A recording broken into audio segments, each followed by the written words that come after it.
اللہ تعالیٰ کے ان سارے ناموں کو پڑھ کر بھی دعا کی جا سکتی ہے، یا پھر کسی خاص نام کے ساتھ بھی اس کو پکارا جا سکتا ہے.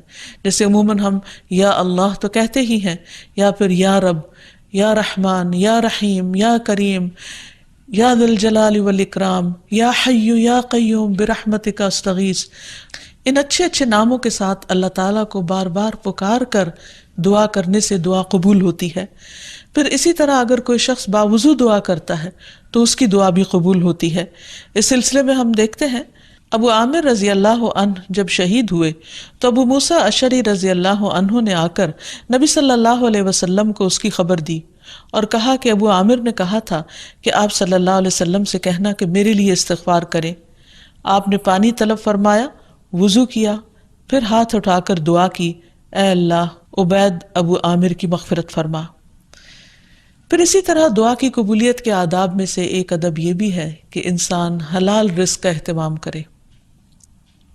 نبی اکرم صلی اللہ علیہ وسلم نے ایک شخص کا ذکر کیا کہ وہ طویل سفر کرتا ہے، پریشان حال ہے اور خاک آلود ہے اس کے بال اور اس کا لباس، اور وہ بہت تھکا ہوا ہے اور اپنے ہاتھ آسمان کی طرف اٹھا کر کہتا ہے یا رب یا رب، لیکن اس کی دعا کہاں سے قبول کی جائے؟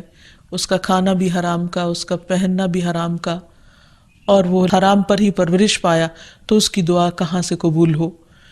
تو اس سے یہ پتہ چلتا ہے کہ انسان اگر یہ چاہتا ہے کہ اس کی دعائیں قبول ہوں تو وہ اپنے کھانے پینے اور اپنے لباس اور اپنی زندگی میں بھرپور طریقے سے حلال کا اہتمام کرے. پھر اسی طرح یہ ہے کہ دعا میں تصنع اور تکلف سے پرہیز کرنا چاہیے. اس سلسلے میں ایک حدیث میں آتا ہے، ابن عباس فرماتے ہیں کہ دعا میں قافیہ بندی سے پرہیز کرتے رہنا، کیونکہ میں نے رسول اللہ صلی اللہ علیہ وسلم اور آپ کے صحابہ کو دیکھا ہے کہ وہ ہمیشہ اس سے اجتناب کرتے تھے، یعنی اس سے بچا کرتے تھے.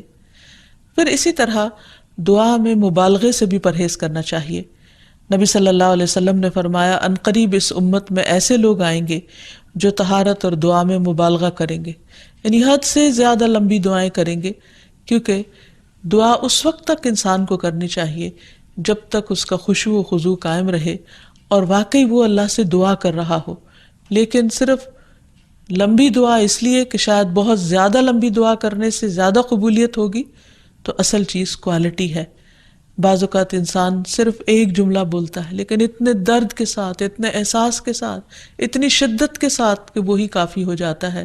جیسے یونس علیہ السلام نے مچھلی کے پیٹ میں پکارا تھا، لا الہ الا انت سبحانک انی کنت من الظالمین، کہ لا الہ الا انت، نہیں کوئی الہ مگر تو ہی، سبحانک تو پاک ہے، انی کنت من الظالمین بے شک میں ظالموں میں سے ہوں، میں گناہ گاروں میں سے ہوں. تو ان کی دعا فوراً سن لی گئی، قبول کر لی گئی. پھر اسی طرح کچھ اوقات اور مقامات ایسے ہیں کہ جہاں انسان کی دعا قبول ہوتی ہے. مثلاً رات کے آخری حصے میں دعائیں بہت قبول ہوتی ہیں.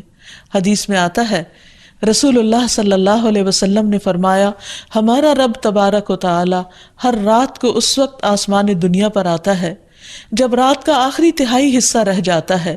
وہ کہتا ہے کوئی مجھ سے دعا کرنے والا ہے کہ میں اس کی دعا قبول کر لوں؟ کوئی مجھ سے مانگنے والا ہے کہ میں اسے عطا کر دوں؟ کوئی مجھ سے بخشش طلب کرنے والا ہے کہ میں اسے بخش دوں؟ یعنی اگر کوئی اس وقت مجھ سے دعا کرے گا تو میں ضرور اس کی دعا قبول کر لوں گا.